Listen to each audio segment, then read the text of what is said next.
So, Michelle, John, great to see you. Great that you could make it and be here. Let's talk about OGL. Can you summarize what is OGL?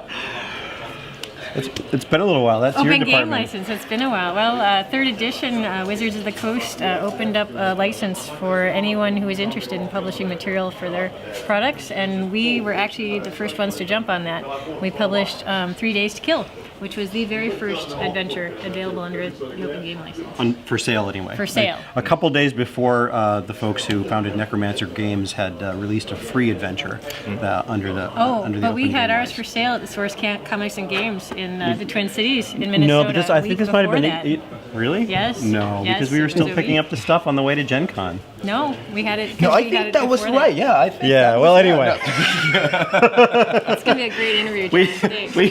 we get to argue trivia about. No, I'm pretty sure. We're getting to be an old married couple, aren't we? So then we published about 40 products for the Penumbra Some game crazy line number and various and other other ones. D20 stuff. Nyambe, African Adventures, and Northern Crown. Yeah. And that was actually my first real editing role was as Penumbra line editor.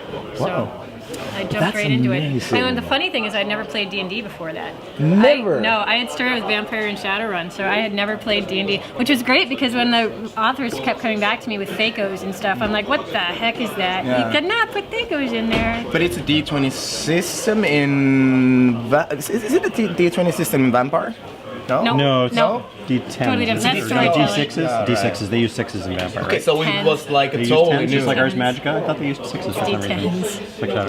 Shadowrun is... Never actually played Vampire. Shadowrun is So was D6. that hard? Was that like difficult just to jump into a new like platform and trying to work something out on I it? think it was actually easier because it was easy for me not to get confused about previous systems and things like that. So it Yeah, in made some me a respects, better editor. that was easier for you than for me because I had started my career Yeah. both as a gamer and as a professional You've been with writing since D&D. high school. And so I was involved in some of the early books for AD&D second edition, like the Complete Thief's Handbook and stuff like that.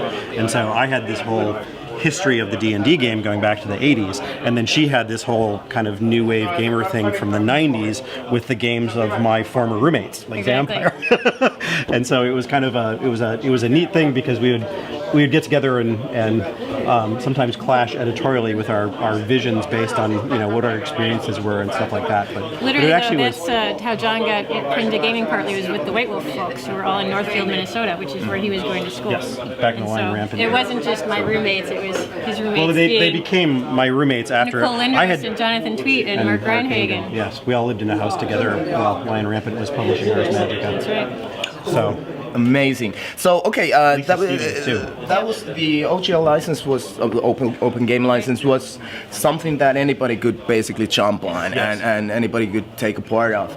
And I would say though that it's really important to remember that at the time in 2000 when it was announced, there was a tremendous amount of skepticism in the Disbelief. industry because a lot of people were like, it's a trap. There's, we don't know how, but somehow WotC's going to do something with this. They'll and pull it out from under you. Yeah, exactly. And a lot of people were coming up with reasons not to do it, but we were really excited about it. And there were a handful of other companies. Green Ronin was another one that got on it right away, of course, with Death in Freeport, and that paid off very nicely for us. And then within a matter of months, the success that open license format had led to a flood. Sure, that's critical, I think, because I mean, if you look at the situation in the market today with Kickstarter, with Right. the internet hive mind, with like people being able to create their own adventures with their friends, anywhere, anytime, because everybody's connected. Do you think that that's the way that the market is heading? That RPGs are We've heading? started to jump on that as well. Yeah, We've done a few different Kickstarters and had success. With our most recent one was Feng Shui, and that is an enormous success, I would call it. So it opens up pathways for publishing that didn't exist before at all, even for publishers. I mean, and it's not necessarily that we don't have the money to publish our games, it's that the It's the Kickstarter marketing lets us power tap of it. into that enormous audience who might not ever hear of it otherwise. So. And it gives you the ability to collaborate with your fans, not just in terms of fans financing, with their money, but with their enthusiasm and the attention they bring to it. I mean, it's the buzz that you can get by talking about it, by getting their feedback. I mean, the Feng Shui book that is now at press is way better. I mean, just in terms of size, in terms of artwork, in terms of production quality, it is quantum levels above what I would have okayed as an executive. Yeah. I mean, I just would have been like, no, we're going to have to, it can't be this much color, we can't pay for that much artwork, etc. But instead what we did was like, okay, we can do this Let book. the fans decide. But yeah, if the fans can recruit their friends to support it and to back it at these levels, then we can afford to do all these things because we know that all the front-loaded costs are going to be covered by the fan buy-in. And then we're going to have this amazing product that will sell through game stores. So all the people that were like, oh, I missed the Kickstarter, we're still going to sell that to them for this year, next year, 5 years from now. Excuse me. It's really changing the whole dynamics of it. That's amazing. That is so great. So I was talking with Jason Morningstar, and he's adapting role playing into teaching, into social experimentation, stuff like that. Do you see the intrigue in that as well? To use role playing in some different kind of form. And we have experience with that going back with other games as well. Michelle did the production of the third edition of our Once Upon a Time card game, and that was, in fact, I think that may have been how I lured you.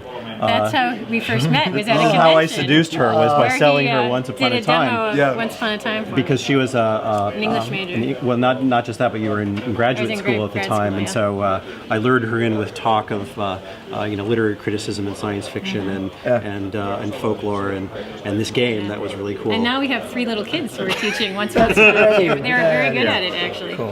But that's a game that has always been very appealing to teachers, and it's useful in the classroom. It's great for language arts. It's great for the translated versions of it are excellent for language instruction because it functions as flashcards, but with the way that you use them. And so we've long had teachers as a market for some of our products. And not just English classes, but ESL as well, English as a second language. ESL and extremely useful for that kind of use. One of my sisters used to use the French edition for French language conversation classes that she taught. And there are translations into all kinds of many different languages I've done. Is there a French and a German and is there a Russian? There is a Russian in the works right now. There's Polish. There's a Hebrew one in the works. So cool. So so everybody's jumping on that bandwagon too. I think that Jason and that whole indie RPG scene has been doing some amazing things, and it's been for me getting to be an older guy who's been around in the industry for a long time, even before Michelle. But I mean, you remember like us playing Baron Munchausen with Peter Adkison and Nicole Lindros and Chris Pramus out in Seattle 15 years ago, I think even before we were married. And you look at things like Baron Munchausen and how that really messed with the traditional idea of what a role-playing game was and how it worked. And any innovation in the industry opens doors for everyone else, whether it's our innovation or our competitors. It's all good for the rest of us. Great.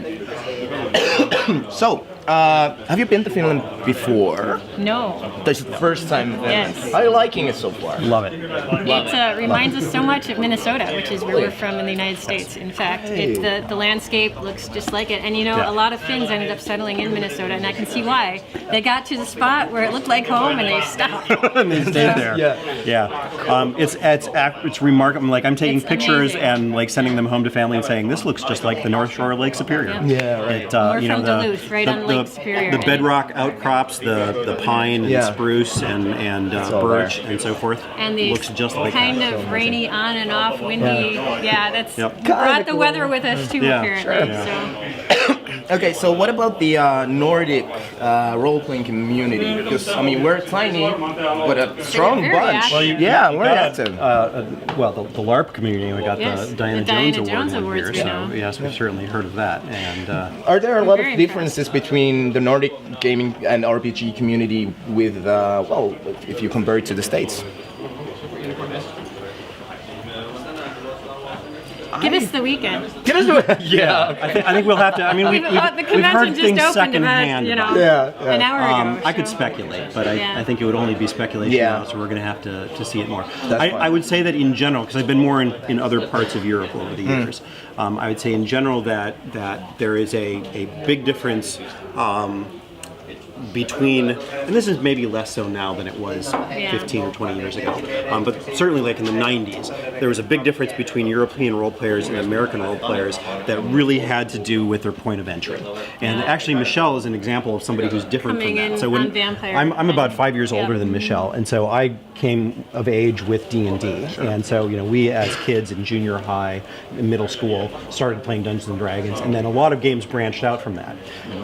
But starting in the 1980s, Vampire a is lot really of the entry European point games. for Well, and even the before goth Vampire, culture and also a lot of women. well, even before Vampire, you would find in the 1990s people who had started with things like Call of Cthulhu, and so they had an entire premise of what role playing was based on that was based more on the kind of literary emulation genre in Call of Cthulhu, and so they naturally took to things like Vampire with its emulation of Dracula and Anne Rice and all that kind of stuff, as well as the things like Ars Magica and stuff like that took different directions on it. And so in some ways then I think, and then European games, the In Nomine Satanis, Magna Veritas, all kinds of European trends came back in. I mean, I remember Mark Hagen, Brian Hagen, raving about In Nomine when he came back from a trip from France, and I think that was those things were big influences on the whole storyteller system. And so some of the stuff that happened in Europe came back and influenced American game design. But us older grognards are still kind of based in the D&D, and then we've got these young kids like my lovely wife who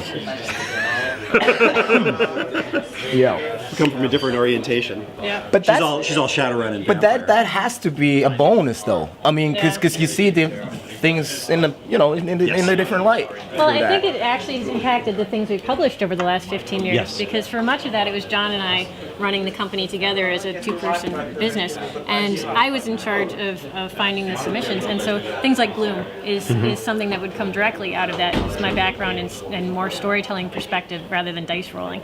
And so in Gloom, it's a transparent card game. It's got artwork that is reminiscent of Edward Gorey, and it's a lot of telling the story of how your characters became more and more miserable until finally you kick them off.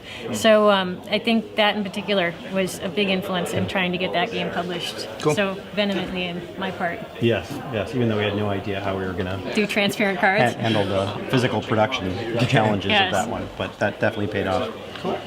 So, role-playing games, and especially tabletop games, Yes. You must have amazing memories of role-playing games. But do you have a memory that really stands out? Something that you just cherish over the others? I'm full of easy questions character today. yours that was the sea wizard who was afraid of water? He was a and- priest of the sea god with Yes. a hydra, with a fear of water. Yes. Yeah, that was a little bit off. Totally I inept. often have offbeat ones. Yes. All right. Well, I try not to role play with him much. We have different play styles. Okay. I'm kind of a power gamer a Yeah, little bit. she's a horrible munchkin power gamer, and I'm one of the annoying role players. And he messes up my games all the time. Yeah, it's really awful. Spells, but I'd have to create water to do that spell, and I don't like water. Mr. Sea God. I had a bad experience with the water priest. Really. Now, so here's one that I would say from really early on. So I was maybe 12 years old, and my best friend Matt was I'm running my AD&D paladin in a scenario, and we wound up on some layer of the abyss with huge numbers of those Dretch demons, and I don't think Matt really followed the rules, and this was before I had actually really gotten into doing any dungeon mastering myself. But I think that he just sort of summarized that my paladin mowed through several 100,000 demons, and then he started tallying up the experience points that gave them to me, and I'm like, well, all right, I'll spend those XP.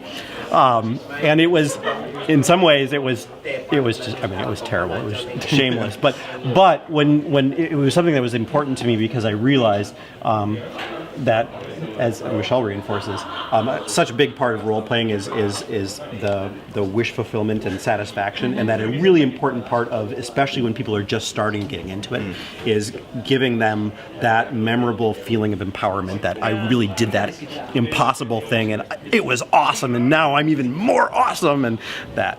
And Michelle takes that to a really high level with her. She can't play Pendragon without starting demon horse breeding farms. And why would you want to? I mean, why would you ever not do that? Exactly. Negatives to your abilities based on the demonic horses. So we play the same way, and we play the right way. That's what we do. Oh, and then there was my Shadowrun game where we're breaking and entering, right? And so one of us decided to shoot before looking behind the door. Bang, bang, bang, open the door. It's a unicorn. No, God, you killed a unicorn. A BioWare unicorn. Yeah. That's unexcusable. That's terrible. That's a terrible thing to do. Awful. Don't ever tell our 6-year-old daughters that. Yeah, we have I know. twin daughters But who that was love my game group unicorns. that this is meeting from about 10 years now, and so now on our group webpage, we've got a picture of a dead unicorn as our header on the Dead page. Unicorn Society. Yeah. That would be cool. I think we're running out of time, but thank you so much for this. Enjoy your time in Finland. And Thank you so much. Especially We love it enjoy here. Great to Ropecon. meet This you. is We're looking forward to it. awesome. Have fun. Thanks. Yeah.